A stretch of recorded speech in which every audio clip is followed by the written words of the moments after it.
সমগ্ৰ দেশজুৰি 21 দিনীয়াকৈ অব্যাহত আছে লকডাউন আৰু এই লকডাউন অমান্য কৰিছে একাংশই।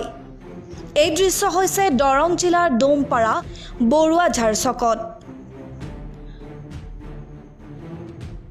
মহামাৰী কৰোনাই এতিয়া মাৰাত্মক ৰূপ ধাৰণ কৰিছে সৰ্বত্ৰতে।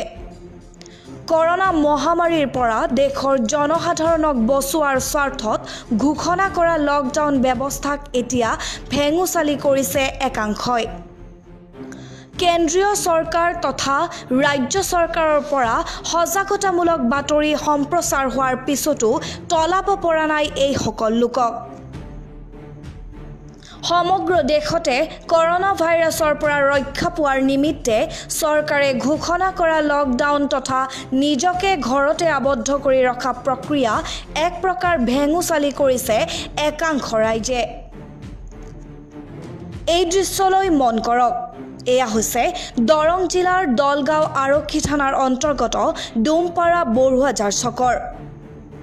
ঘৰৰ পৰা ওলাই আহিছে বজাৰলৈ বুলি আৰু বজাৰত সৃষ্টি হৈছে এক উথপ-থপ পৰিৱেশৰ।